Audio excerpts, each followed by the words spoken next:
This is CNE Network Radio, your best in community news and entertainment. CNE Network, the gateway to the diaspora. CNE. Sans plus tarder, voici l'émission tant attendue, votre émission en direct de la CNE, où nous donnons la parole à nos invités et la vérité à nos auditeurs. Restez à l'écoute, restez scotchés, yes, restez scotchés, restez attentifs. Il est 9h30 à Los Angeles. Ok.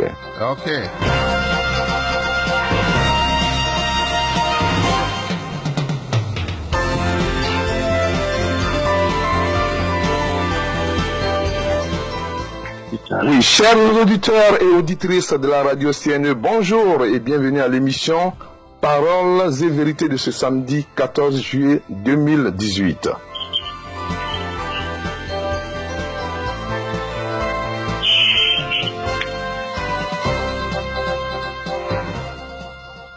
Notre invité du jour est son Excellence M. Guillaume Soro, qui jouit d'une forte popularité au niveau des réseaux sociaux, puisque selon les différents sondages, le président de l'Assemblée nationale de Côte d'Ivoire serait l'une des personnalités politiques africaines la plus branchée actuellement. Alors nous aurons l'occasion de vérifier. Il semblerait qu'il est très actif sur les réseaux sociaux.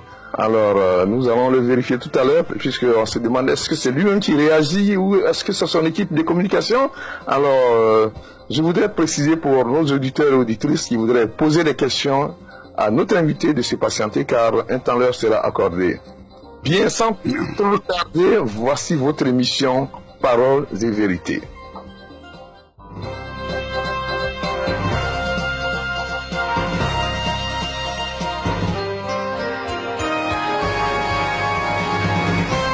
Merci à Joe, le super, notre technicien à la console, pour ses agencements. Bonjour, Excellence, Monsieur Soro Guillaume. Et merci d'avoir accepté notre invitation. Oui, bonjour à vous là-bas à Toronto. Ok. Alors, comment se passe le séjour canadien? Disons que nous avons eu un très bon séjour depuis le Québec et aujourd'hui à Montréal. Tout s'est bien passé. J'ai rencontré la communauté ivoirienne hier nuit et je peux vous dire que ça a été un grand moment de bonheur, d'échange, de vérité et je suis satisfait personnellement. Ok, merci. Alors là, quelqu'un vient de nous envoyer un message pour dire dites au président de l'Assemblée nationale de Côte d'Ivoire qu'il y a 11 provinces au Canada et que Québec, Montréal, il y a Vancouver, ceux de Vancouver qui vous réclament. Il y a ceux de Toronto qui vous réclament. Alors, donc, prochainement, faites un Canadien qui va vous permettre de couvrir toutes ces 11 provinces. D'accord. Si je suis invité, comme me l'a promis Monsieur Justin Dédé, je viendrai à Toronto. Bien. D'accord, ok, mais donc l'invitation, on attend que votre ok, sinon tout est prêt ici.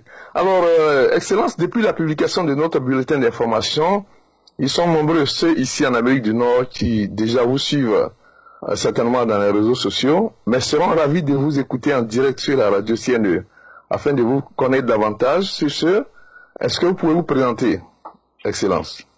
Alors, je suis Guillaume Soro Kibafouri, actuellement président de l'Assemblée nationale de la République de Côte d'Ivoire, anciennement Premier ministre et avant, dans une autre vie antérieure, j'ai été secrétaire général de la FECI. Disons que on peut aimer ou ne pas aimer le parcours que j'ai pu réaliser et conduire en Côte d'Ivoire, mais je voudrais que les uns et les autres retiennent de moi que j'ai toujours eu à cœur de combattre pour la justice.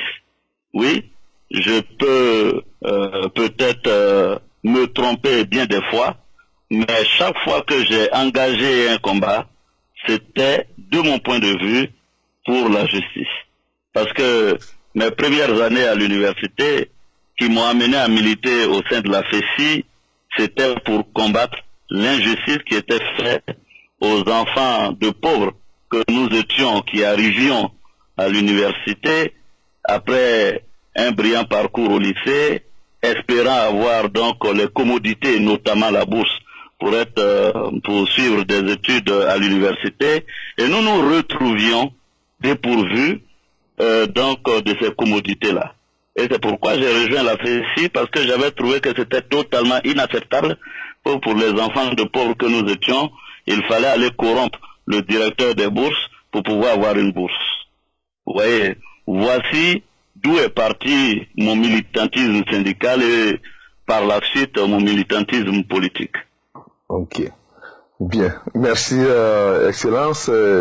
Alors, vous savez, on a beaucoup de Canadiens ici qui applaudissent déjà parce que ici, quand on parle de justice, tous ceux qui combattent pour restaurer la justice sont les bienvenus ici au Canada. Alors, Excellence, cet entretien sera structuré en 4 parties, à savoir l'actualité politique, l'actualité en Côte d'Ivoire, donc on pourrait parler de l'actualité politique ou sociale, les élections qui auront lieu en Côte d'Ivoire en 2020, le RHDP, et puis l'amicale des forces nouvelles et le RACI, parce que bon, là tout récemment on vient d'attendre un des vôtres a été attaqué, bon voilà, donc on a passé ce documentaire ici.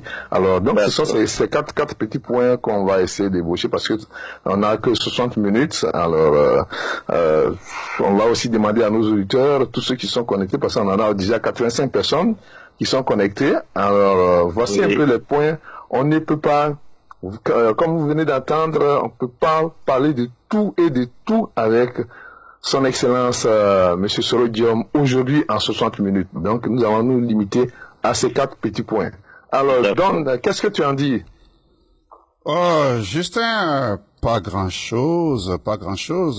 J'irai droit au but pour interpeller notre invité sur ces divers points. Et je voudrais aussi rappeler à nos auditeurs qui appellent déjà le standard de patienter. Nous allons, il y aura une tranche pour les questions-réponses des auditeurs. Voilà, Son Excellence, l'actualité politique et sociale en Côte d'Ivoire a connu beaucoup de remous ces derniers temps. Oui. Nous avons noté les inondations, l'accélération des déguerpissements à tel point que nous retrouvons des familles entières qui dorment dans les cimetières. Il y a aussi les remous au sein du RHDP, le PDCI RDA et le RDR. Les deux principaux signataires semblent ne pas s'accorder sur le parti unifié. Nous avons aussi noté l'incarcération de certains de vos proches, voire la mort d'autres, tels que le cas de Soro Cognon, paix à son âme. Ce militant du RACI, entendu Rassemblement pour la Côte d'Ivoire, dont vous êtes le président d'honneur, en général, on dirait que ça ne va pas en Côte d'Ivoire. Vous allez le confirmer ou infirmer tout à l'heure pendant le déroulement de l'émission. Nous aimerions pour le moment vous interpeller sur le plus récent remaniement. Brièvement, quels sont vos commentaires sur ce remaniement? Était-il nécessaire? Je dirais que pensez-vous des nouveaux ministres entrants et sortants, et dont un cas qui nous importe plus est celui de Sidiki Konaté, nommé ministre de l'Artisanat dans le nouveau gouvernement Amadou Coulibaly. Konaté Sidiki a-t-il trahi Guillaume Soro? C'est une question. D'accord, très bien. Alors, disons que dans le principe, le président de la République a la prérogative constitutionnelle à tout moment de faire et de défaire un gouvernement. Donc, à mon avis, le président, s'il le juge opportun, est libre de former un gouvernement. Oui. En ce qui concerne la question spécifique sur M. Konaté Sidiki, je peux vous rassurer, M. Konaté Sidiki est un ami, est un compagnon, est un frère. Et M. Konaté Sidiki, avant d'accepter de rentrer dans ce gouvernement, m'a informé de ce que le Premier ministre l'avait reçu et que la volonté du chef de l'État était qu'il retourne au gouvernement. Donc, Monsieur Konaté Sidiki, par amitié, fraternité et par considération, m'a informé avant de poser l'acte. Et bien entendu, en ce qui me concerne, j'ai acquiescé. Oh, ok, donc Justin, tu l'as suivi, nos auditeurs sont en train de suivre aussi. Oui. Monsieur Sidiki a informé son Excellence Guillaume Soro. Ça, oui, mais donc, ça c'est un point qu'il fallait préciser parce que là on se demande non, Monsieur Guillaume Soro a pris un coup, c'était beaucoup de commentaires. Alors, je pense que non, Konaté n'a pas trahi, il m'a pas. Évidemment, si Konaté était allé au gouvernement sans m'informer, j'aurais pu en parler, mais pour être honnête, pour être franc, dès que le Premier ministre Amadou Gon a reçu Konaté Sidiki, il a eu l'honnêteté intellectuelle de m'informer de ce qu'il venait d'une audience avec le Premier ministre. Donc moi, j'ai acquiescé et je l'ai félicité pour la suite de sa carrière. Il ne revenait pas à Guillaume Soro d'empêcher la promotion d'un ami, d'un cadre. C'est une question de génération. Moi, je ne peux qu'encourager qu'il y ait beaucoup plus de cadres de notre génération et surtout de la génération fessiste. Donc tous les fessistes sont certainement honorés, contents de voir un de leurs dans un gouvernement. D'accord. Donc, alors, ça, je pense que ce message est très très clair parce que là, même hier, aux différentes rencontres ici au barbecue, c'était le sujet qui était à l'ordre du jour. Merci, Monsieur le Président de l'Assemblée nationale, d'avoir précisé ce point. Alors, mais une autre question, est-ce que le Président de l'Assemblée nationale a-t-il été consulté pour la formation de ce gouvernement? D'autant plus que même si la CNE était en Sierra Leone, dans les fins fonds de ces pays, on parle du président de l'Assemblée nationale, Guillaume Soro, qui est une personnalité incontournable de la vie politique ivoirienne depuis ces dernières années. Est-ce que le président de l'Assemblée nationale a-t-il été consulté pour la constitution du nouveau gouvernement? Pour être franc avec vous, au regard des prérogatives constitutionnelles, le président de la République n'a pas à consulter le président de l'Assemblée nationale pour former le gouvernement, de la même façon que le président de l'Assemblée nationale, quand il doit former l'organe du bureau de l'Assemblée nationale, n'a pas à informer, n'a pas à consulter le président de la République, au nom du principe sacro-saint de la séparation des pouvoirs entre l'exécutif, le législatif et le judiciaire. Mais je dois vous dire que j'étais à Québec et le président de la République a eu, je dois dire, la grande disposition, considération et m'a appelé. Évidemment, nous n'avons pas pu coordonner les appels puisqu'il y avait un décalage horaire, mais par la suite, le jour donc de la divulgation donc de l'équipe gouvernementale, le président de la République et moi nous nous sommes eus et il m'a informé de ce qu'il avait essayé de me joindre relativement à la formation du gouvernement. Donc ça c'est aussi une vérité qu'il faut que je dise. Il ne faut pas mentir aux Ivoiriens et je m'engage à ne pas le faire. Donc le président m'a eu après coup pour me dire qu'il avait tenté de me joindre relativement à la formation du gouvernement. Le gouvernement était déjà formé, donc je n'ai pu que lui dire que je prenais acte. Est-ce que vous avez été mis devant les faits? Puisque là... Non, je crois pas que j'ai été mis devant les faits, puisque avant même que je vienne au Canada, le président et moi avions eu une rencontre et il m'avait évoqué la possibilité de dissoudre le gouvernement. C'est après donc cet échange que je suis arrivé au Canada, à Québec. Vous savez que nous avons un décalage horaire important et je suis premier vice-président de l'Assemblée parlementaire de la francophonie. La veille de la publication du gouvernement, le président ne m'a pas eu au téléphone. Quand j'ai reçu l'information que le président tentait de me joindre, il était naturellement tard en Côte d'Ivoire, j'ai pas pu le rappeler. Donc ce n'est que le lendemain que nous nous sommes vus et que le président m'a dit, mon coup de fil d'hier, c'était pour te parler du gouvernement. Donc je ne peux pas affirmer, si je le faisais, ce serait malhonnête de ma part pour dire que j'ai été mis devant les faits accomplis. D'accord. Bien, merci bien. Don, Oui, je pense que tous les Ivoiriens qui sont au niveau de Los Angeles, le message est très très clair. Le président de l'Assemblée nationale dit exactement ce qui s'est passé, parce que là, souvent, c'est dans les maquis, dans les bars, bon, mais on invente des choses alors qu'en réalité, il n'en est rien. Alors, et puis, Justin, il faut aussi noter que la séparation des pouvoirs, comme il a dit, oblige. Le président n'a pas à le consulter pour former son gouvernement, n'est-ce pas? Tout à fait. Ok.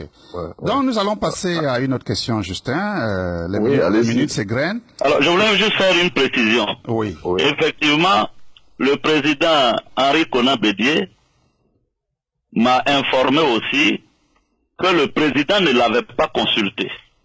Ah, ok. J'ai dit au président Bédié, moi, le président Ouattara m'a passé un coup de fil. Donc, il faut que ce soit clair, il faut pas, certainement que le président n'a pas consulté ni avisé le président Bédié, mais moi, personnellement, Guillaume Soro, le président a tenté de me joindre la veille de la divulgation de l'équipe gouvernementale, mais il m'a eu le jour J, et le gouvernement était formé. Konaté Sidiki a pris le soin de m'informer bien avant. Voilà. Pour que ce soit clair, que les Ivoiriens soient vraiment situés. Ok, bien. Je pense que ça c'est clair. Alors, Don, oui. Justin, parlant du président Konan Bédié et des partis politiques, je vais demander à son Excellence, le RHDP attendait le rassemblement des oufestistes pour la démocratie et la paix est une coalition des partis politiques ivoiriens fondée le 18 mai 2005. Avez-vous un mot à dire sur la cohabitation entre les deux grands, à savoir le PDCI et le RDR? Oui, moi ma position a été publique, claire, constante et cohérente depuis le début. Ok. Relativement au RHDP, où donc cette coalition, ce regroupement de partis politiques, j'ai toujours considéré que les deux grands partis, notamment le PDC et le RDR, doivent demeurer unis. Moi, je suis de ceux qui affirment que le parti unifié du RHDP doit se faire de façon inclusive. On ne doit pas laisser quelqu'un sur le chemin. Et moi, je suis de ceux qui continueront à dire au président Ouattara de ne pas laisser une fenêtre de division avec le président Bédié. Je pense que le parti unifié doit se faire avec le président Bédié. Bien sûr, j'aime bien les Adjoumani, Kobena et tous les autres, mais le président Bédié incarne la légitimité au sein du PDCI-RDA. Et faire le parti unifié du RHDP sans Bédié ne me paraît pas la meilleure façon de procéder. Parce que si on fait le parti unifié donc du RHDP sans Bédié, ce serait là encore une fracture. Or, on se souviendra aisément qu'en 1999, Bédié, président de la République, M. Ouattara dans l'opposition, la Côte d'Ivoire a connu des soubresauts. Si en 2018, scénario inversé, M. Ouattara est président de la République, on fait le RHDP parti unifié et que M. Bédié est contraint dans l'opposition, ça va encore créer des effervescences dans le pays. C'est pourquoi ma position, qui est celle-là d'aujourd'hui, moi qui suis en train de prôner le pardon et la réconciliation, je ne veux pas je ne souhaite pas que le président Bédié et le président Ouattara se divisent. Je veux me positionner comme conciliateur, comme réconciliateur entre ces deux grands hommes d'État en Côte d'Ivoire. Oui, Justin. Oui, mais oui, donc vous l'avez ce que le suivi. président de l'Assemblée nationale est en train de dire, c'est extrêmement important. Alors moi, ma question ici à notre niveau, c'est de savoir est-ce que le président de l'Assemblée nationale est vraiment écouté, entendu, compris, parce que ce qu'il dit, ce sont les réalités que mais qu'on a vécues en Côte d'Ivoire. Alors, est-ce que, Excellence, vous pensez réellement que ce que vous prônez est entendu et compris? En tout cas, je dois être honnête avec vous que pour l'heure, ma position est peut-être minoritaire. Mais, vous savez, il faut avoir du courage pour affirmer certaines positions politiques. Je sais même que c'est un risque que je prends à vous parler avec sincérité sur cette radio, parce que j'imagine déjà des turiféraires et des obséquieux en train de m'insulter parce que le président de l'Assemblée aurait pris telle ou telle position. Mais vous savez, dans la vie politique, je suis obligé par honnêteté et par acquis de conscience de dire ce que je crois être bon pour la coalition du RHDP. Moi, je plaide encore pour que le RHDP, parti unifié, soit un parti inclusif et que ce parti se fasse avec le président Bédié. S'il faut prendre le temps du dialogue, s'il faut prendre le temps pour se parler, il faut le faire. Pour moi, aucun sacrifice n'est trop grand, comme pour paraphraser le président Félix Houphouët-Boigny, pour faire l'union et la paix. C'est notre désunion. C'est la désunion Ouattara-Bédié qui peut créer des problèmes. Leur union ne sera que bénéfique pour la stabilité et la paix en Côte d'Ivoire. C'est vraiment une plaidoirie. Bon, ceux qui veulent m'insulter d'avance, je m'excuse auprès d'eux, mais c'est mon point de vue. Et comme en démocratie, il est recommandé de donner son point de vue sans se faire insulter, j'espère que je serai entendu. Oui, ils auront l'occasion tout à l'heure, pendant la tranche questions-réponses, de pouvoir poser des questions, bien demander des éclaircissements sur des points qu'ils n'ont pas compris à partir de ce que vous avez dit. Justin? Oui, non, effectivement, mais c'était pour rappeler et dire au président de l'Assemblée nationale que on n'invite pas une autorité de Satran pour donner l'occasion à des autorités auditrices d'insulter. Non. À la CNE, je pense que on a eu une personnalité politique ici, Monsieur Joël Nguessan, mais je pourrais dire qu'il y a eu des hauts et des bas. On a eu aussi beaucoup d'autorités politiques ivoiriennes. Et camerounaises aussi. Bamba Moriféré, Justin Katina, tout cela. Donc, nous saurons encadrer ce débat. Tous ceux qui sont venus actuellement ici au studio disent que nous venons pour écouter notre président de l'Assemblée nationale. Alors, il y a même un Coréen parmi eux. Alors, je ne sais pas s'il a, il a des intérêts en Côte d'Ivoire. Voilà. Bon, Justin, oui.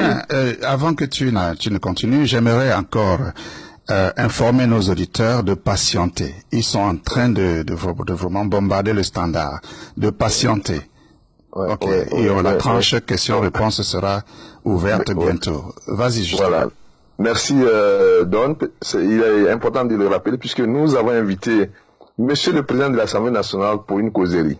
Ouais, donc l'ambiance est fraternelle. Ce n'est pas tous ceux qui appellent. Oui, vous voulez bien intervenir, mais attendez, nous allons vous passer la parole et vous allez donc intervenir lorsque le mois sera venu. Alors, Excellence, nous allons passer à un autre point qui nous intéresse ici et puis qui choque beaucoup les Canadiens ici, je dirais même les Américains.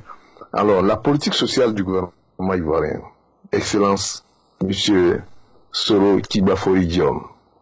Comment expliquez-vous l'attitude du gouvernement ivoirien face aux inondations et surtout le déguerpissement des populations qui ont élu domicile dans des cimetières?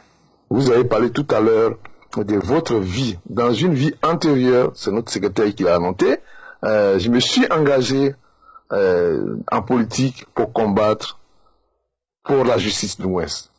Alors, Excellence, quand vous pensez à votre début, ce qui vous a poussé à entrer en politique depuis la FESI pour restaurer la justice, comment pourriez-vous interpréter cette situation actuellement où des Ivoiriens sont sous la pluie, sont dans des cimetières? Oui, d'accord. Alors, deux choses. La première, parlons de la question des pluies diluviennes. J'imagine qu'aucun gouvernement au monde ne souhaite vivre la tragédie que nous avons connue en Côte d'Ivoire avec ces pluies-là. Oui. Et puis, faisons la part des choses. C'est pas le gouvernement ivoirien donc qui a déclenché ces pluies torrentielles en Côte d'Ivoire. Pour preuve, moi-même, en tant que président de l'Assemblée nationale, j'ai perdu un collaborateur dans ces pluies et ça a été un moment de déchirement. J'ai beaucoup souffert parce que Konaté Delmas, puisque c'est de lui qu'il s'agit, qui est mort au cours par noyade dans le flot d'eau qui coulait à Abidjan, donc a été un de mes collaborateurs, un ami, un frère, un compagnon. Alors, ceci dit, en ce qui concerne la question des pluies diluviennes, en réalité, comme j'ai l'habitude de le dire, la pagaille rattrape toujours. C'est la pagaille de ces décennies de désordre qu'il y a eu en Côte d'Ivoire, d'indiscipline qu'il y a eu en Côte d'Ivoire, en partie responsable de ce qui s'est passé. Naturellement, le gouvernement de Côte d'Ivoire agit dans l'urgence et certainement n'a pas pris la pleine mesure de la catastrophe.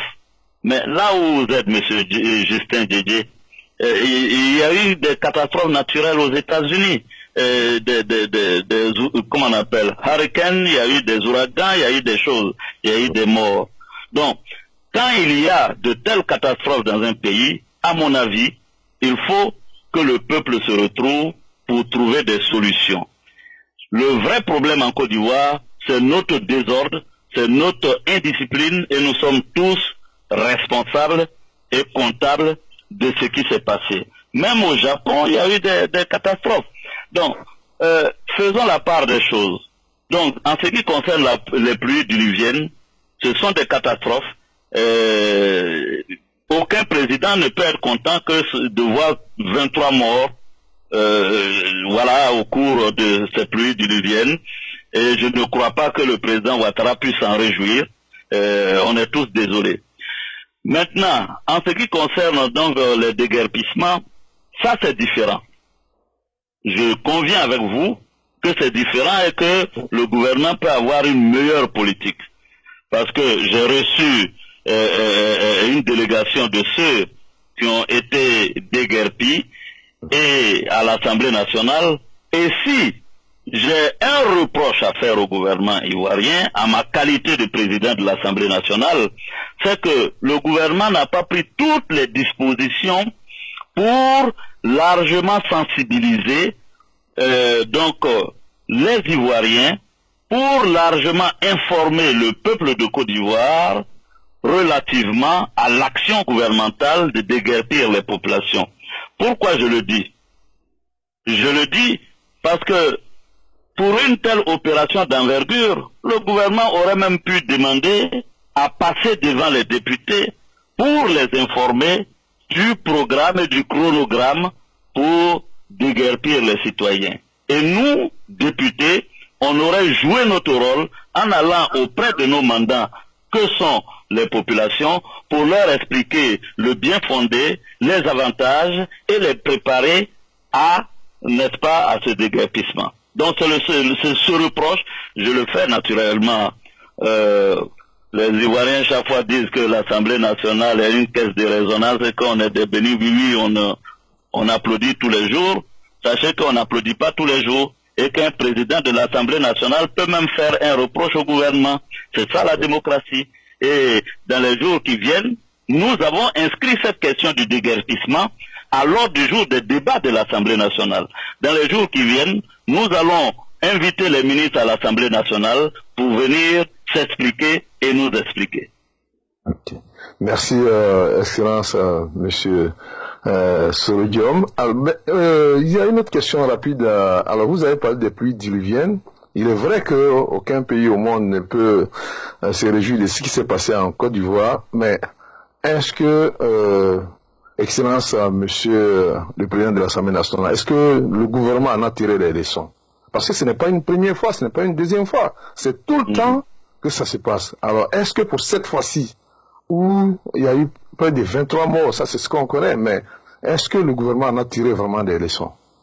Alors, je ne doute pas que le gouvernement tire les leçons au regard donc de l'émoi de la levée de bouclier mondial, international.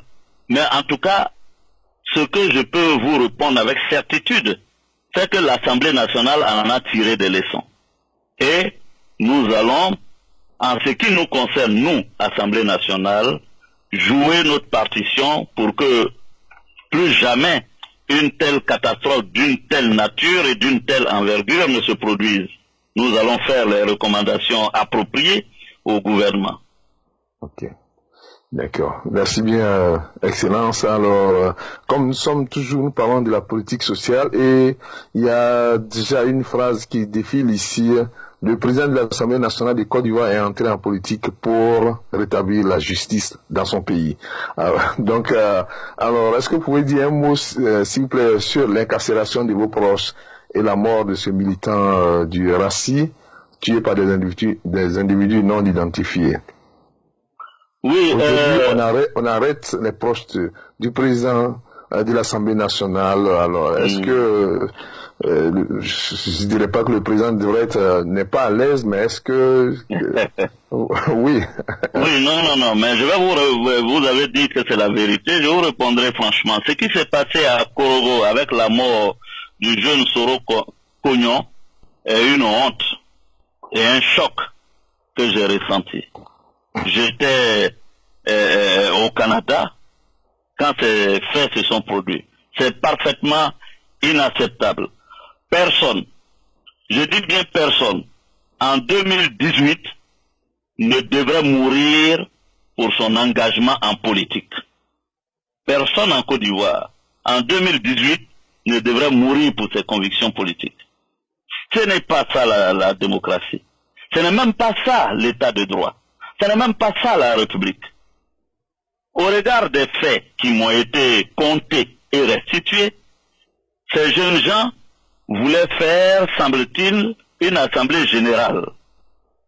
Des autorités politiques de la ville leur ont refusé toutes les salles sollicitées, les obligeant du coup à vouloir organiser cette assemblée générale au domicile du président du RACI. Et des individus stipendiés, corrompus, sont allés agresser ce jeune homme et l'ont poignardé au cœur. Et il est mort. Ça, je trouve ça inacceptable, abject. Et je veux que mon pays, qui est un état de droit, donne suite à cette affaire. De la même façon que mon directeur du protocole a été pris, Kamaraté Suleiman, et mis en prison, parce que, au nom du principe que personne n'est au-dessus de la loi, je ne comprendrai pas que Kamaraté Suleiman aille en prison, parce que on a trouvé des armes dans une de ses résidences secondaires à Boaké. Je dis on a trouvé des armes dans une de ses résidences secondaires à Boaké, et que M. Soro Kognon soit tué en direct sur les réseaux sociaux et qu'il n'y ait pas de suite judiciaire à cette affaire. Ça, je considérerais ça comme de l'injustice et je me battrai contre cette injustice. D'accord, merci Excellence. Alors, on retient encore une autre phrase. Personne en 2018 ne devrait mourir pour ses convictions politiques. Voici encore une autre phrase qui va défiler sur nos écrans ici, signée Son Excellence Soro Diom, président de l'Assemblée nationale de Côte d'Ivoire. Alors nous allons prendre une courte pause musicale et quand nous reviendrons, notre invité nous parlera de l'élection présidentielle de 2020. Toujours aux auditeurs auditrices, je sais que vous êtes nombreux, nous étions en 85, nous sommes maintenant actuellement à 215 qui voulaient intervenir. On comprend votre situation, mais nous allons y revenir. Nous aurons l'occasion de vous accorder le temps qu'il faut pour poser des questions en direct à son Excellence Monsieur Soro Diom. Alors donc, Don, oui, une courte pause juste pour permettre à notre invité de souffler un peu. Ok, Joe le Super va faire son travail. À tout à l'heure, Justin.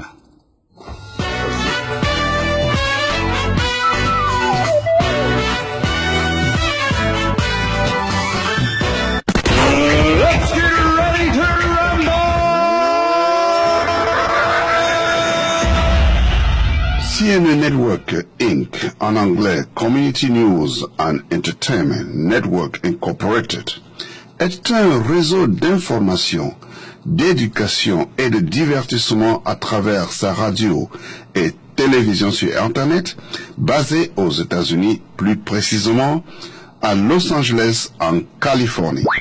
You are tuned into. Cette chaîne émet à travers le monde entier des programmes d'intérêt général destinés à la communauté tout entière, particulièrement aux Africains de la diaspora. Nos programmes radio et télévision sont diffusés dans le but de sensibiliser la communauté afin de promouvoir l'intérêt général, de créer une liaison solide entre les communautés et de favoriser ainsi l'échange d'informations, échanges culturels et divertissement.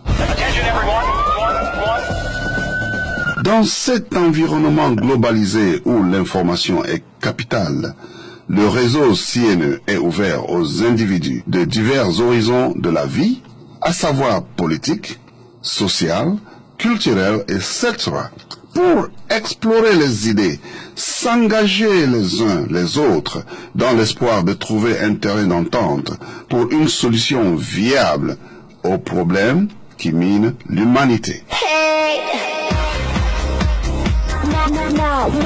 En créant cette plateforme où les citoyens du monde de toute expression viennent faire entendre leur voix, nous contribuons aux principaux objectifs suivants. Permettre aux sans-voix de s'exprimer. Offrir une occasion à des personnalités de se faire connaître. Donner l'information, la vraie, aux personnes qui veulent s'informer sur la vie du continent africain et d'ailleurs. Restez toujours à l'écoute de la CNE. Merci. Oui, vous êtes branché sur la CNE, la radio mondiale, émettant depuis Los Angeles et en simulcast avec sa station de Toronto au Canada. La tranche questions-réponses de nos deux auditeurs est pour bientôt. Restez à l'écoute.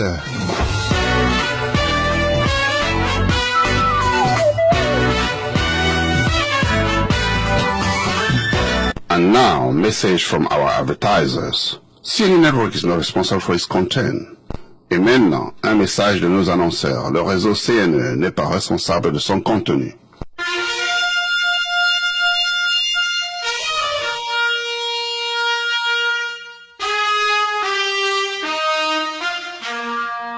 Are you ready? Goma Automobiles has got all the hottest SUVs you've been looking for. Enjoy a test drive and the opportunity to drive one of these powerful vehicles off the lot for half the price. Yes, half the price. Now is the time to get yourself to Goma, by car, on foot, or even by air to take advantage of this outrageous sale. You better get here quickly because this promotion is only going on for 24 hours and the automobiles are leaving the lot faster than you can say four-wheel drive. Goma Automobile, a dealership you can depend on. Located in downtown Toronto.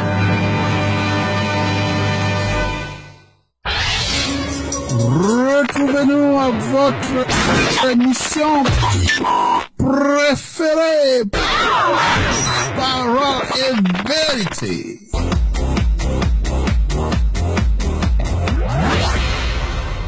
avec Justin JJ, avec Justin JJ.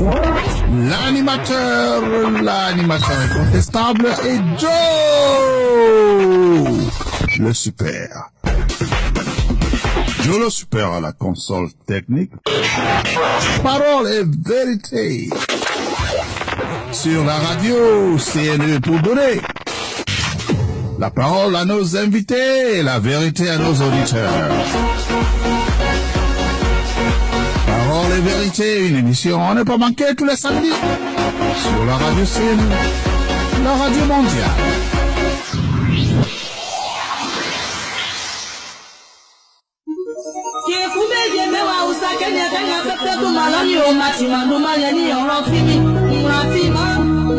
Oui, nous allons reprendre dans quelques instants.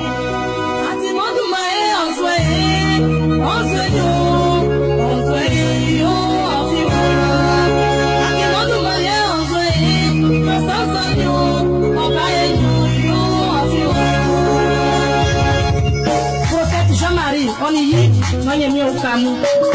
Jean-Pierre Bani, on y est bien aussi.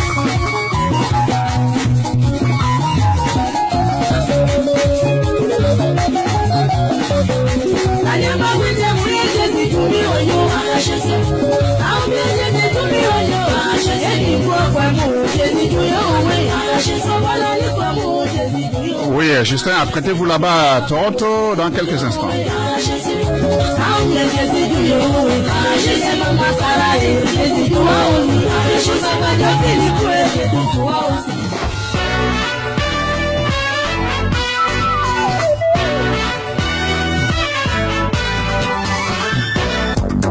This is CNE Network Radio, your best in community news and entertainment. CNE Network, the gateway to the diaspora. CNE. Bien, alors, merci. Nous sommes toujours avec son Excellence, Monsieur Soro Kibafori Diom, qui est le président de l'Assemblée nationale de Côte d'Ivoire. Alors, c'est dommage, certains ont compris ici à Toronto et aux environs qu'ils ont pensé que le président de l'Assemblée nationale était ici au studio, donc ils se sont déplacés pour le rencontrer et puis le saluer. Ceux qui sont venus avec des bouteilles de vin, je leur ai dit de laisser ça ici au studio parce que et pourtant le bulletin d'information était très clair. Nous aurons en direct le président de l'Assemblée nationale. Alors là, toutes ces 15 personnes qui sont venues, qui ont voyagé depuis Windsor, la frontière États-Unis-Canada, pour saluer, parler aussi au président de l'Assemblée nationale. Oui. Vous nous excusez, mais merci pour tous ces présents. Ça, ce sont les cadeaux que vous aviez apportés pour le président de l'Assemblée nationale. Bon, mais nous allons les ramasser et puis nous allons les garder. C'est très touchant. Voilà. Transmettez-leur mes remerciements et ma gratitude. D'accord. Alors, ce sera fait. Alors, Excellence, nous allons passer à un autre point qui concerne les élections. Alors, il y a une question ici. Excellence, que répondez-vous à ceux qui pensent que vous serez candidat à l'élection présidentielle de 2020? Parce que là, ici, il y a beaucoup qui parient. Hein. Ils ont parié depuis des 5 000 $, 2 000, d'autres même mettent jusqu'à 15 000 pour dire, moi, je suis convaincu que le président de l'Assemblée nationale de Côte d'Ivoire sera candidat à l'élection présidentielle de 2020.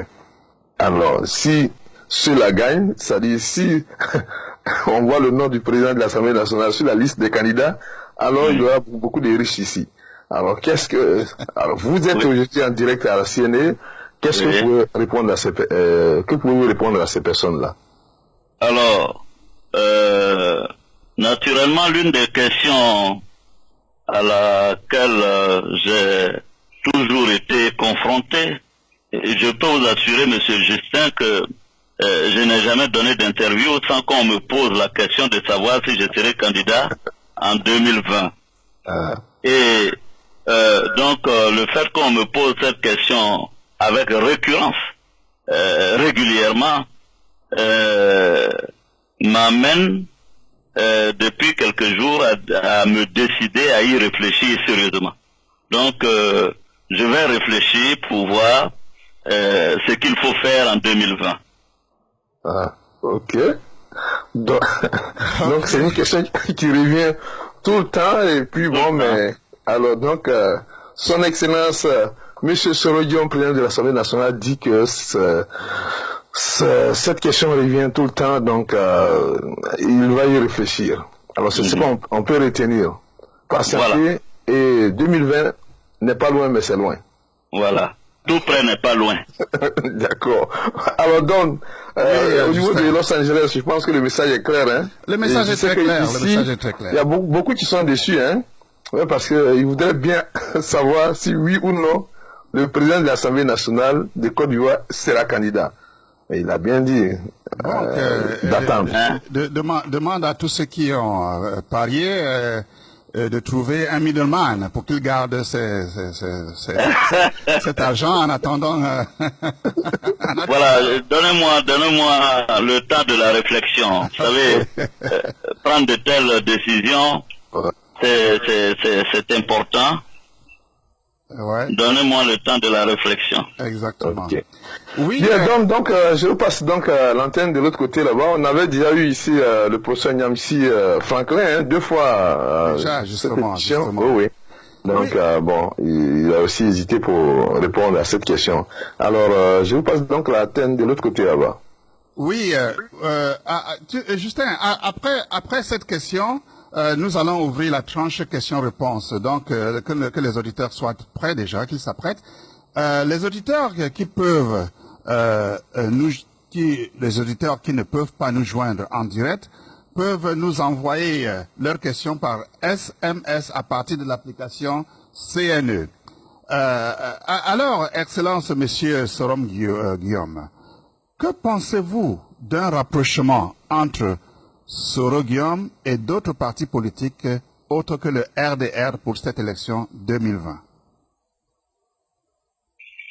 Alors, moi je pense que être président de la République d'un pays, c'est la relation de confiance entre un peuple et un homme, au-delà des frontières politiques, des frontières religieuses, des frontières ethniques. De plus en plus, ma conviction est que les citoyens voteront non pas de façon prégnante pour des partis politiques, mais voteront pour des hommes qui peuvent incarner un certain idéal. Le phénomène a déjà démarré en Europe. Avant, dans les années 60 à 70, mais en France, on votait toute la famille, soit communiste, soit socialiste, etc. Mais aujourd'hui, vous avez bien vu qu'avec l'élection de Macron, ce n'est plus les barrières étanches entre les idéologies et les partis politiques. Et là, se sont affaissés. Et je pense aujourd'hui qu'avec les réseaux sociaux en Afrique, de plus en plus, les partis auront moins d'emprise et d'impact sur l'électorat. Je pense que de plus en plus, les jeunes, parce que l'Afrique est dans une transition démographique, et les jeunes sont le plus souvent connectés à Internet et partagent des valeurs universelles. Et je pense que de plus en plus, ces jeunes-là vont échapper au mot d'ordre des partis politiques pour voter des personnes auxquelles ils ont confiance. Alors, c'est pourquoi mon point de vue sur la question, est-ce que Guillaume Soro... Non, j'ai dit que je vais réfléchir pour 2020, j'y réfléchirai, mais je pense que moi, j'ai des relations avec tout le monde. Je suis ouvert, je ne suis pas dans la guerre et la querelle de partis politiques. Tout parti politique avec lequel je peux parler, je le ferai librement. Je vous ai déjà dit, et je l'ai dit en Côte d'Ivoire, que moi aujourd'hui je suis engagé dans le processus du pardon et de la réconciliation. J'ai dit que je vais demander pardon au président Gbagbo, je vais demander pardon au président Ouattara, je vais demander pardon au président Bédié. C'était pour indiquer clairement que je veux faire la paix avec tout le monde. Oui, Justin, nous avons un auditeur qui vient nous envoyer un message qui dit que vous m'entendez là-bas, Justin? Oui, 5 sur 5. Oui, qui dit que ils aimeraient que son Excellence vienne à la CNE une fois de plus pour présenter sa candidature et non sur son compte Twitter comme le président Paul Biya l'a fait. Il peut bien annoncer cela sur son compte Twitter, mais qu'il vienne d'abord à la CNE. Bon, voilà, je vous lis ce qu'un auditeur a écrit. D'accord, okay. Bien compris. Ok, Excellence, un sujet qui fâcherait plus d'un tant à la diaspora qu'en Côte d'Ivoire est la commission électorale indépendante dirigée par Issouf Bakayoko. L'opposition ne veut plus entendre parler de lui, mais il demeure à la tête de cette commission. Ce qui veut dire qu'il aura la charge des scrutins à venir. Pourquoi ce refus du gouvernement d'accorder une attention aux revendications de l'opposition sur ce point qu'est la CEI, selon vous? Alors, ma position sur cette question, c'est que il faut voir tous les processus de façon dynamique. Je pense que ce qui doit prévaloir en Côte d'Ivoire, c'est le compromis ou le consensus. Je pense que le gouvernement gagnerait effectivement à s'asseoir avec l'opposition pour discuter et pour envisager ensemble la meilleure posture à avoir en ce qui concerne la commission électorale indépendante et surtout, le but du jeu ici est de rassurer tous les Ivoiriens sur la crédibilité et la transparence des élections en Côte d'Ivoire. Donc, tant qu'il s'agit de rechercher la transparence, tant qu'il s'agit de faire en sorte que les élections en Côte d'Ivoire soient claires et démocratiques, je pense que seul le dialogue entre le gouvernement et l'opposition devrait, n'est-ce pas, nous conduire à un compromis, à une solution acceptable pour tous. Donc moi, personnellement, je ne suis pas fermé. Je pense qu'on peut évoluer. Cette CEI, c'est moi-même, à ma qualité à l'époque de Premier ministre, qui l'ai mis en place, et M. Youssouf Bakayoko a été le fruit de longues discussions que j'ai eues entre le président Gbagbo à l'époque, le président Bédié à l'époque, le président Ouattara. Sachez que plusieurs personnalités avaient été proposées avant Youssouf Bakayoko. Il y avait Gervais Koulibaly, il y a eu Amani René. Et vous savez comment est-ce que j'ai réussi à convaincre le président Gbagbo d'accepter Youssouf Bakayoko? Parce qu'à l'époque, Youssouf Bakayoko était le ministre des Affaires étrangères dans le gouvernement de Gbagbo. Je lui ai dit, mais monsieur le président Gbagbo, si vous pouvez accepter Youssouf Bakayoko comme ministre des Affaires étrangères, qui conduit votre politique des affaires étrangères à l'extérieur, je ne vois pas pourquoi vous auriez suffisamment confiance en lui pour vous représenter à l'extérieur et ne pas avoir suffisamment confiance en lui pour diriger la commission électorale indépendante. Ouais. C'est comme ça que M. Gbagbo m'a répondu pour dire, ah oui, c'est vrai, okay. Tu as raison, j'accepte Youssouf Bakayoko. Ok. Bon, mais je pense que le message est très clair. Le président de l'Assemblée nationale le dit clairement que bon, mais le gouvernement gagnerait à s'asseoir avec l'opposition pour voir, puisque là on parle de crédibilité au niveau des élections. Okay. Alors, donc, je pense que Joe le super peut maintenant ouvrir la ligne aux auditeurs qui devront nous joindre, soit par Skype, soit en appelant le numéro pour ceux de Paris ou d'Europe, le 09 70 46 59 33. Nous avons notre standard à Paris, donc qui vont se charger de nous transmettre tous les appels. Ouais. Et puis ceux qui sont aussi en Amérique du Nord, vous pouvez juste appeler le 1 213 984 15 13. Donc je reprends, ceux de Paris 09 70 46 59 33, c'est un numéro fixe, donc pas assez de frais. Et puis ceux de l'Amérique du Nord, le 1 2 1 3 9 8 4 1 5 1 3. Ça, c'est ceux de l'Amérique du Nord. Ou tout simplement nous envoyer un SMS comme Don venait de le dire. Oui. Donc, Don...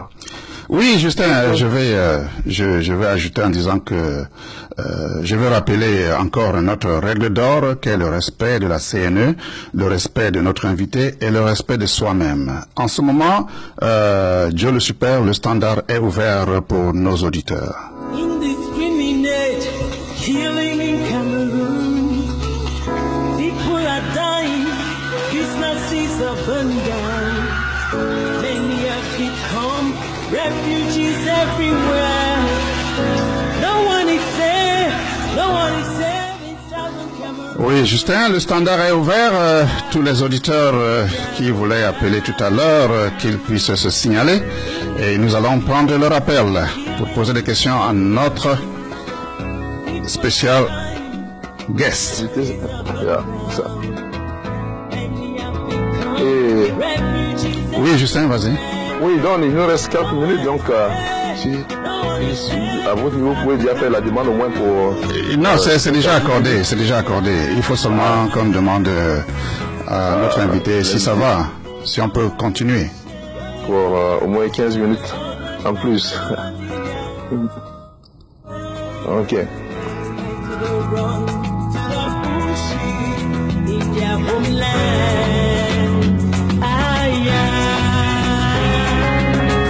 Dead bodies littered everywhere. Hey! Unrest all over the land. What have we done to deserve this? Oh Lord, save our land.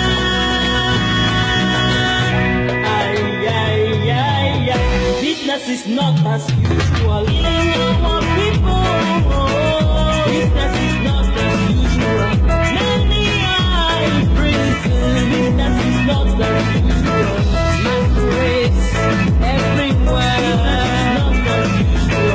Business is not as usual. Villages are burned down. Oui, mais Justin, tous ceux qui se bousculaient au standard tout à l'heure, ils sont devenus subitement muets. C'est une bonne chose parce qu'au moins ils sont convaincus de... parce qu'il y avait beaucoup de bruit, beaucoup de fausses informations. Alors, je rappelle le numéro pour ceux qui sont en France, c'est le 09 70 46 59 33. Ceux de l'Amérique du Nord, 213 984 15 13. Bien, on a encore 30 secondes aux auditeurs et puis bon, mais nous allons continuer. Ok. Et puis, oui, en demandant bien sûr à notre invité s'il peut nous accorder encore une dizaine de minutes. Disons 15 à 20 minutes si possible. D'accord. Ok, très bien. Merci. À votre disposition. Très bien. D'accord. Oui.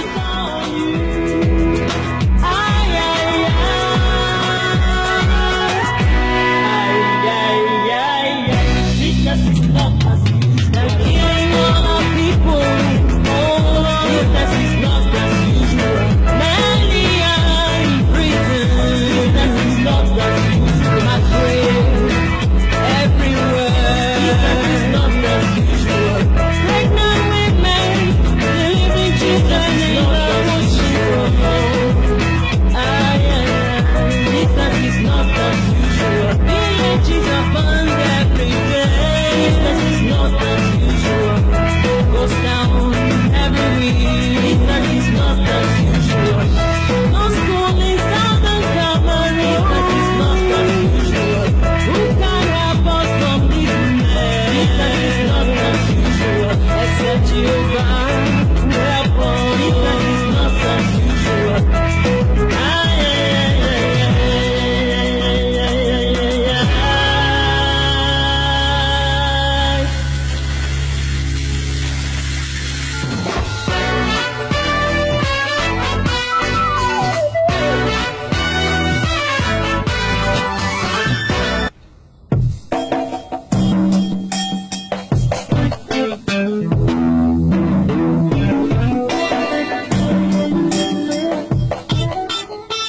Oui, Justin, nous avons un invité, pas un invité, un auditeur qui vient déjà d'appeler.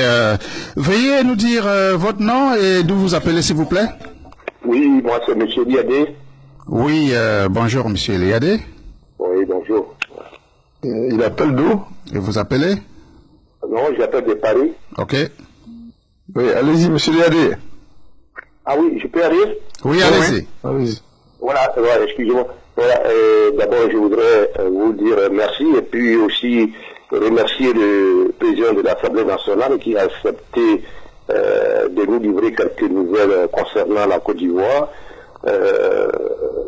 Seulement, ce que je n'ai pas bien compris, et peut-être que vers la fin, il a essayé de dire certaines choses, parce qu'au départ, j'avais eu l'impression qu'il ne parlait pas de la même Côte d'Ivoire, parce que c'est vrai que nous sommes très loin du pays, mais à cause de l'Internet aujourd'hui, on est au courant de tout ce qui se passe dans notre pays.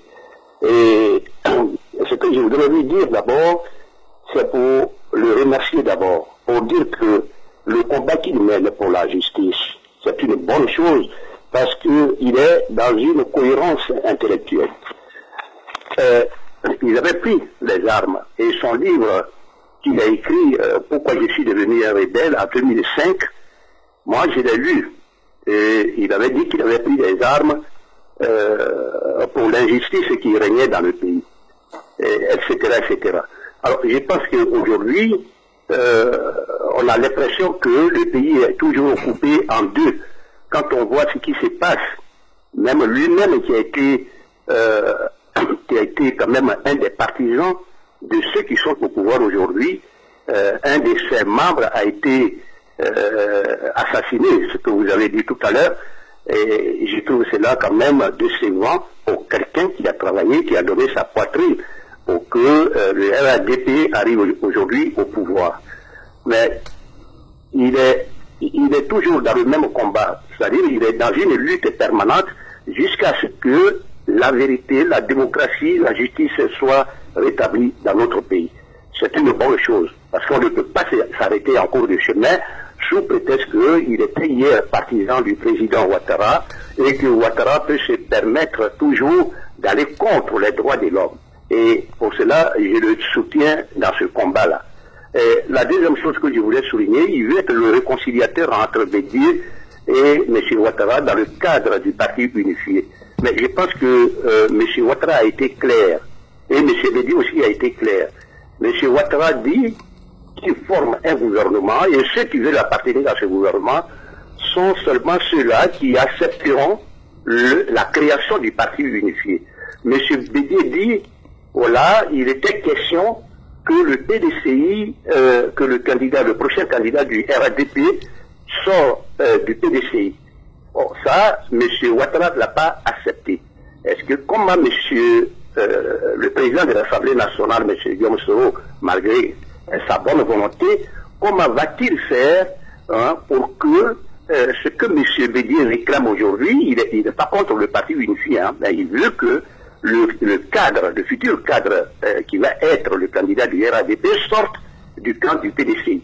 Alors comment le président de l'Assemblée nationale va-t-il faire pour convaincre M. Ouattara sur ce point précis? Voilà, j'en ai fini. Ok, bien, mais merci M. Liadé qui intervient depuis Paris. Alors, Excellence, vous avez donc la parole. Ouais. D'accord, non, je voudrais le remercier de la pertinence de ses propos. Je suis d'ordinaire un homme optimiste. Je pense que le phénomène politique, le phénomène social, dans un pays comme la Côte d'Ivoire, peut pousser à l'optimisme. Je pense que M. Ouattara et M. Bédié sont des hommes d'État. M. Bédié, ancien président, M. Ouattara, président actuel. Et je crois que quand on a dirigé un pays à un niveau élevé, évidemment, il y a forcément une énergie, une capacité, n'est-ce pas, à relever les défis. Ce que je suis en train de dire simplement, c'est que le président Ouattara et le président Bédié ne doivent pas rompre le dialogue. Ils peuvent être momentanément en désaccord sur le calendrier ou les modalités donc de ce parti unifié, mais je ne peux désespérer pas à penser, à croire, à être convaincu que d'une manière ou d'une autre, on pourra les amener les deux à trouver un compromis qui satisfasse les uns et les autres. C'est mon point de vue, je ne suis pas pessimiste. Ok, merci Excellence. Alors, Don, avant que d'autres ne prennent, nous venons de recevoir une question. Oui. Alors, oui, d'un Ivoirien aussi qui est installé au Brésil, mais qui vient d'arriver ici, enfin, qui a des problèmes avec le gouvernement canadien. Alors, il parle de la FECI. Il dit que, Excellence, la FECI est qualifiée au Canada ici comme une organisation terroriste, à tel point que nous sommes tous persécutés ici. Alors, vous, qui avez été un des responsables de la FECI, les autorités canadiennes vous écoutent aujourd'hui pour nous dire exactement si oui ou non la FECI est une organisation terroriste. Alors, vous me voyez stupéfait. Je suis stupéfait. La FECI est une organisation estudiantine, comme l'a été l'UNEF en France, l'Union nationale des étudiants de France. Donc, je ne comprends pas, je ne sais pas ce qui s'est passé. Jusqu'à présent, la FECI est une organisation légale reconnue par l'État de Côte d'Ivoire. Le président Ouattara et son gouvernement reconnaissent la FECI. Moi, en ma qualité de président de l'Assemblée nationale, nous reconnaissons la FECI, nous travaillons avec la FECI à l'heure actuelle en Côte d'Ivoire. Donc, je ne sais pas par quel mécanisme peut-on affirmer que la FECI est une organisation terroriste. D'ailleurs, je pense que l'État de Côte d'Ivoire réagira, en tout cas l'Assemblée nationale réagira auprès des autorités canadiennes pour que la vérité soit rétablie. La FECI est une organisation estudiantine qui a produit des cadres ivoiriens.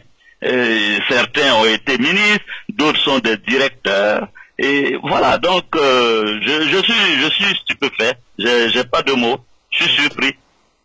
D'accord. Merci, Excellence. Je pense que nos amis ici sont très contents parce que bon, tout le monde a ce dossier terroriste. Alors, si c'est comme si l'école ivoirienne était un centre de formation des terroristes. Alors, Don, est-ce qu'on a d'autres qui sont encore en ligne? Oui, il y en a qui ont appelé. Bon, puis ça. Ils ont raccroché, il y avait trop de bruit. Et monsieur, je crois notre auditeur de tout à l'heure, c'est monsieur Liadé, il est toujours connecté. Est-ce que il a d'autres questions pour son Excellence? Non, si vous voulez, je n'ai plus vraiment de questions à poser. Bon, je ne faisais qu'à l'encourager qu'il y a des Ivoiriens aussi qui le soutiennent dans ce combat. Et que c'est avant tout un combat générationnel, hein, et il n'a pas de génération spontanée. Monsieur Guillaume Soro, c'est pas d'aujourd'hui qu'il est dans la vie politique. Et comme il vient de le dire, il a commencé par ce syndicat des étudiants. Donc c'est quelqu'un qui est formé et très informé même, je dirais, pour continuer ce combat qu'il est en train de mener et qu'il y a des Ivoiriens qui le soutiennent aussi dans ce combat-là. Voilà, c'est ce que je voulais dire. Merci, monsieur Liadé. Alors, si vous remarquez que toutes les fois que vous tentez d'appeler, on vous déconnecte, c'est parce que vous êtes soit entré en voiture, donc il y a beaucoup de bruit. Il y a trop de bruit, voilà, justement. Voilà, tout à l'heure on attendait des casseroles, donc on ne peut pas permettre, pour une telle émission où il y a beaucoup de personnalités qui suivent vraiment cette émission, on ne peut pas permettre de tels bruits. Donc mettez-vous très loin de ces bruits, comme ça Joe le super va vous prendre vos appels pour les transmettre ici au studio. Oui, Justin, j'aimerais demander à monsieur Liadé s'il peut retourner nous suivre sur l'application CNE et afin que afin que nous continuions avec notre invité spécial. OK?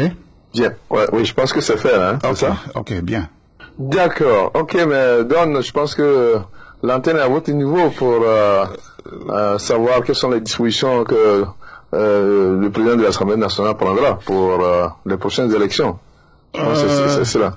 Je pense que je veux d'abord remercier monsieur Liadé qui a appelé, nos auditeurs qui ont tenté d'appeler, mais on n'a pas pu les connecter à cause des bruits.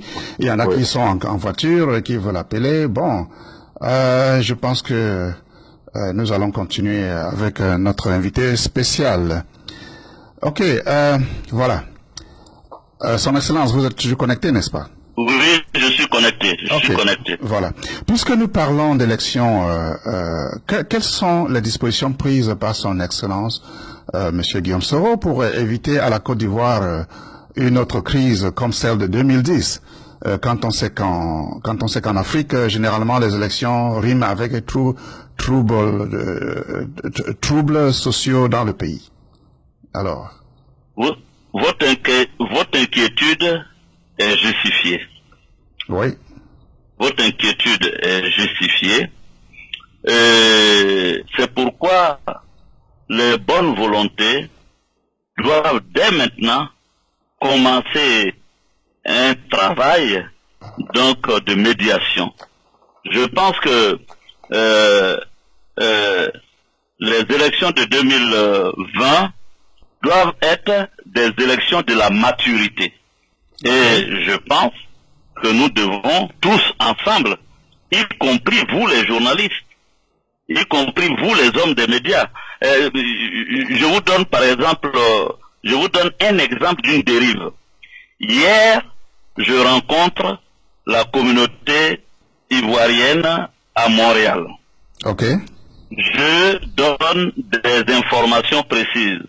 Un site internet, afriquesur7.fr, va fabriquer une information de je ne sais où et il titre en Côte d'Ivoire, Soro confirme, Ouattara n'a pas droit à un troisième mandat.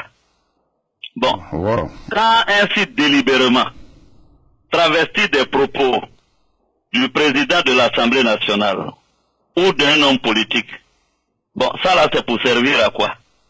Ok. Donc, nous tous, nous devons être conscients de la responsabilité que nous avons.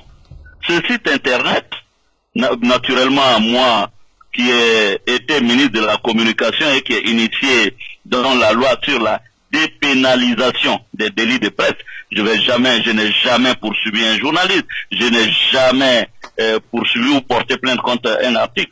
Mais je dis que ce sont ces genres de dérives qui amènent à des élections sous haute tension et qui créent des ambiances de confrontation fratricide.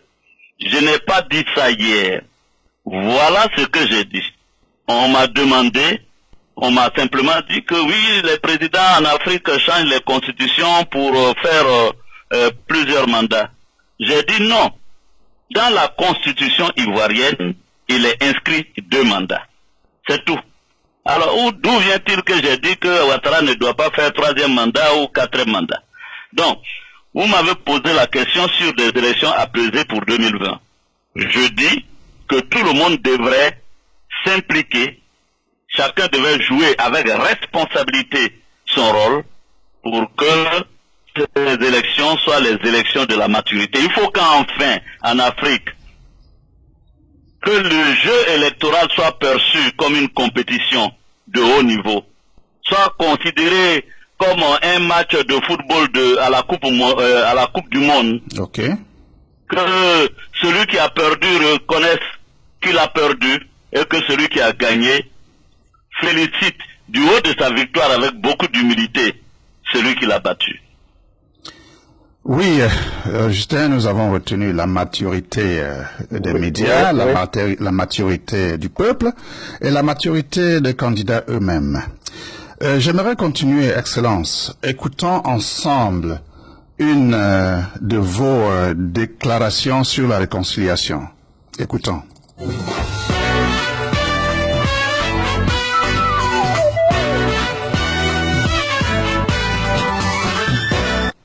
Pour ma part, je veux ici même encore demander pardon aux Ivoiriens pour tout ce que j'ai pu faire, les fautes que j'ai pu commettre, les offenses que j'ai pu faire à ce peuple qui a tant souffert. Je demande pardon. Je prends aussi l'initiative aujourd'hui d'aller demander pardon à mes aînés, Henri Konan Bédié, au président Alassane Ouattara, et même au président Laurent Gbagbo. Toutes les fautes que j'ai pu commettre, que mon entourage ou certains parmi mes partisans ont pu commettre à l'endroit des uns et des autres, j'irai demander pardon et me réconcilier avec chacun d'entre eux spécifiquement. Vous savez, cette année, heureusement, l'année pastorale donc dit que si tu vas à l'hôtel pour présenter ton offrande, et que quelqu'un, on n'a pas dit que tu as fauté contre quelqu'un, mais que quelqu'un a quelque chose contre toi, laisse là ton offrande, va te réconcilier avec la personne, reviens et porte ton offrande. Donc aujourd'hui, je tends la main, je m'engage, je veux que toutes les filles, tous les fils de ce pays, nous puissions nous donner la main pour reconstruire l'unité, l'union. Nous ne nous divisons pas, car la division nous mènera droit à la catastrophe. Il faut sauver la Côte d'Ivoire, il faut bâtir la paix, et je suis là pour vous dire que je prendrai ma part dans la construction de la paix, de la stabilité de notre pays. Ce que je veux, c'est qu'il faut que nous allions à la paix. J'ai été pendant longtemps Premier ministre de ce pays, j'ai connu les différentes difficultés. Je demande encore une fois de plus, ne nous perdons pas en conjecture. J'ai dit, la division ne me fait pas du tort à moi. La division fait du tort à nous tous. Ne divisons pas la Côte d'Ivoire. Restons unis. Travaillons à la paix. C'est pourquoi je suis là et je vous verrai dans les jours suivants que je serai plus engagé pour le pardon, la réconciliation. Je vous ai dit, même Gbagbo mérite que j'aille lui demander pardon. Je demanderai pardon à tout le monde. Parce que 2002, je suis un acteur important jusqu'à ce jour. Et je pense que ce dont la Côte d'Ivoire a besoin, c'est beaucoup plus de tolérance, de pondérance, de pardon, de réconciliation, de paix et de stabilité. Merci.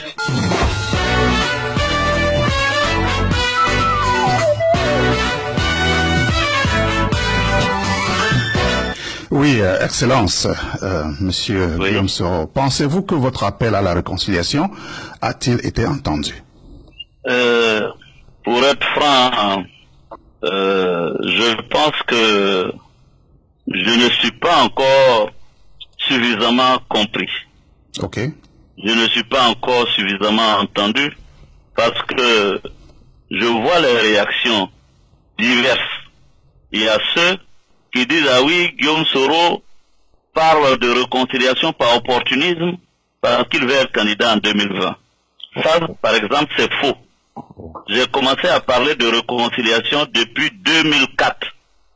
Et c'est dans la logique de la réconciliation qu'en 2006, quand le président Gbagbo a demandé le dialogue direct, contre la volonté de 80 à 85% des membres de mon camp, j'ai quand même accepté d'aller au dialogue direct. Et c'est parce que j'ai fait le dialogue direct avec le président Gbagbo que j'ai été nommé premier ministre du président Gbagbo, que certains de mon camp ont été mécontents. Le PDC et le RDR à l'époque déclaraient que j'avais été vendu à Gbagbo, que j'étais un traître, qu'on a tiré sur mon avion pour me tuer.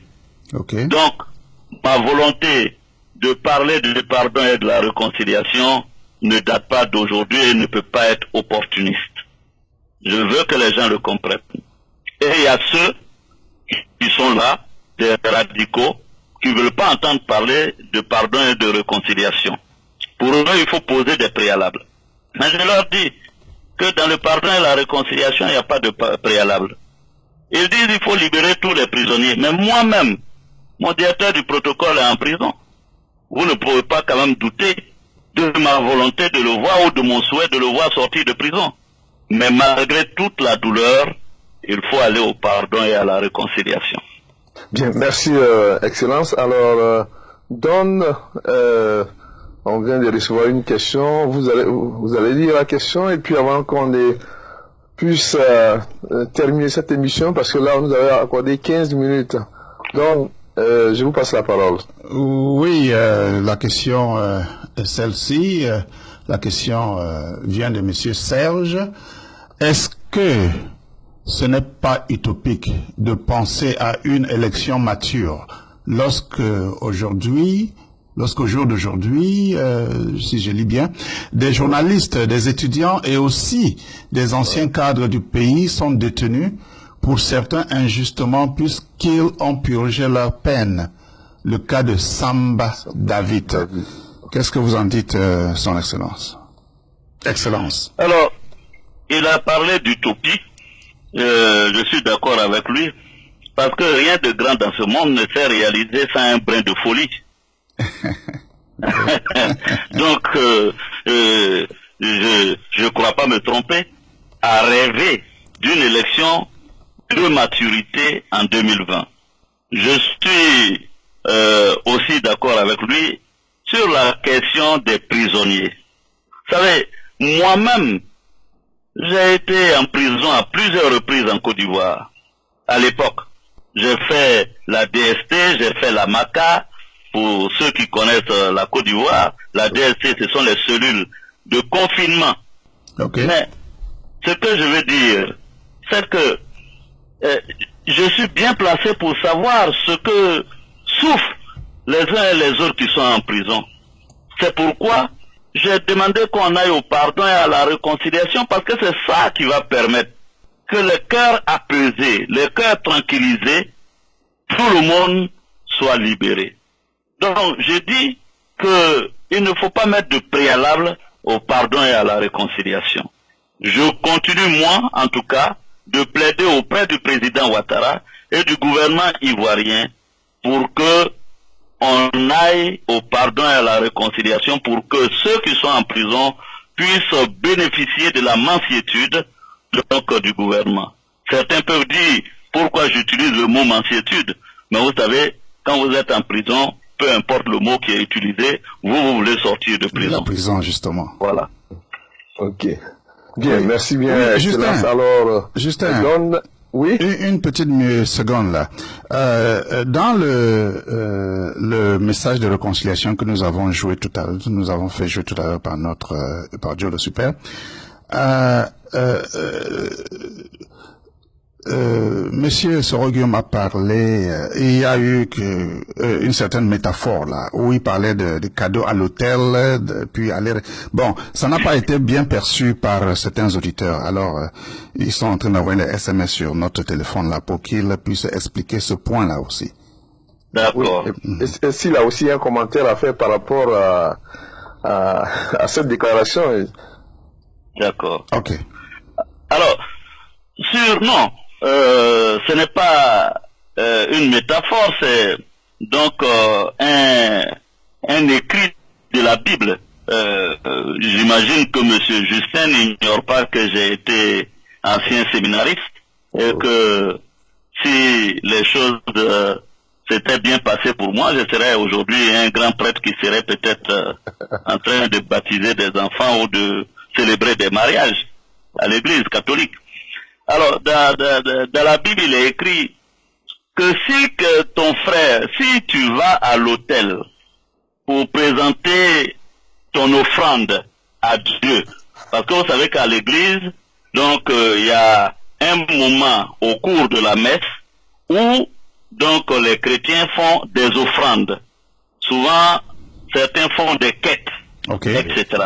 Donc, il est écrit que si vous allez présenter votre offrande à l'autel et que vous vous rappelez que votre frère a quelque chose contre vous, laissez là votre offrande et allez vous réconcilier avec lui, puis vous revenez faire votre offrande. Qu'est-ce que ça veut dire?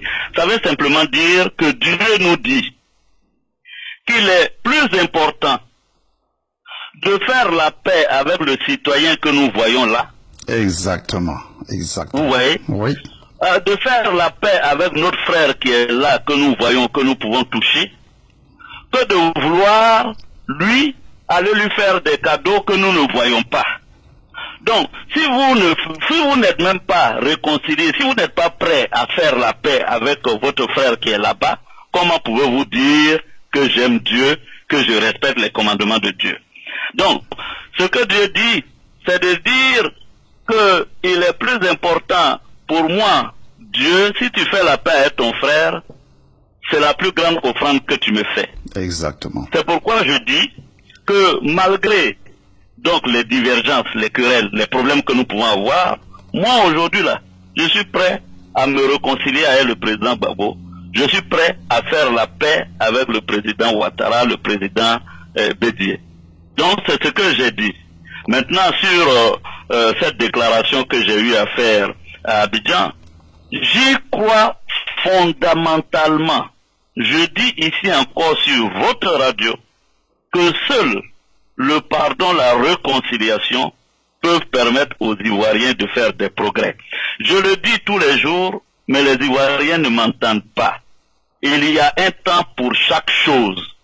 Il y a un temps pour se quereller, il y a un temps pour faire la guerre, mais il y a un temps pour se pardonner, il y a un temps pour faire la réconciliation. Monsieur Justin, vous-même, que vous à la maison, avec votre femme que vous avez choisie par amour, il advient des fois que vous soyez en querelle.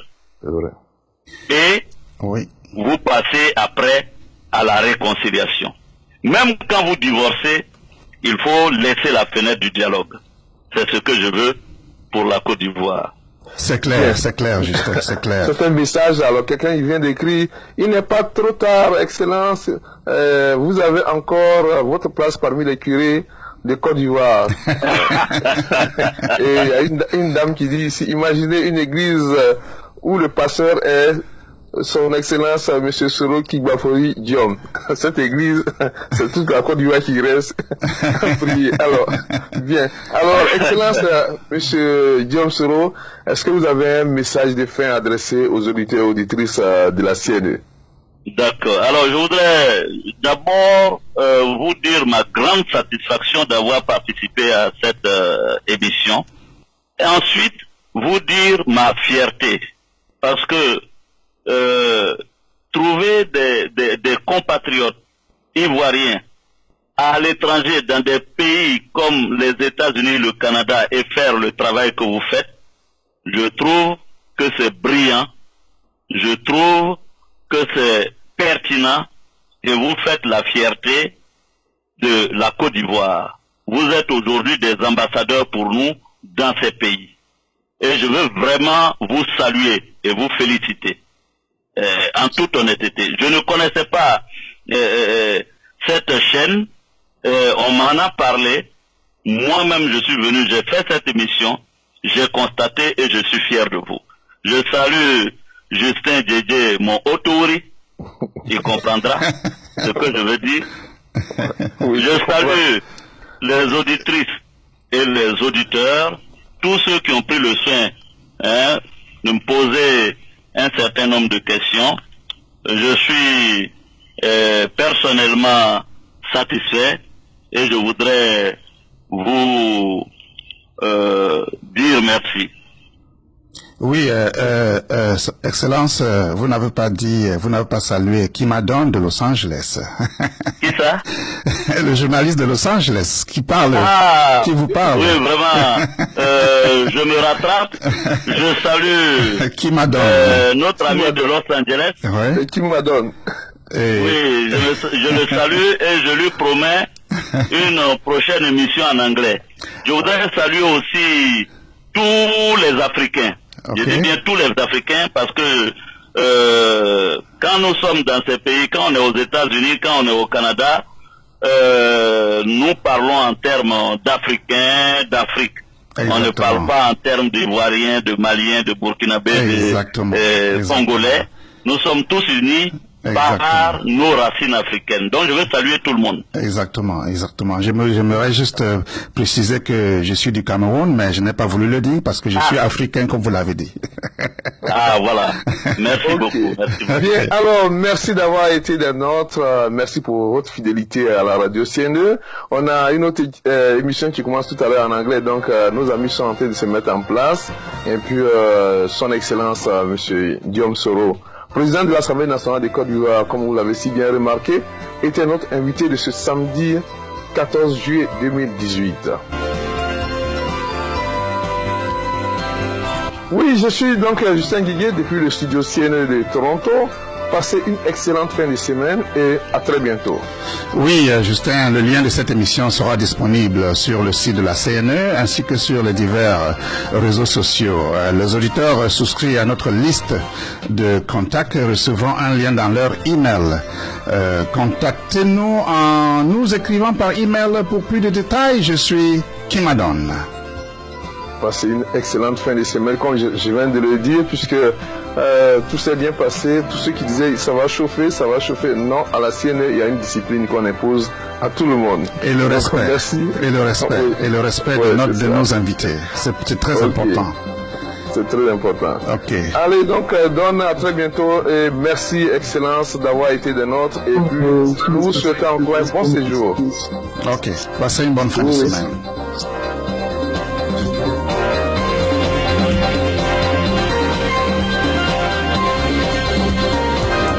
This is CNE Network Radio, your best in community news and entertainment.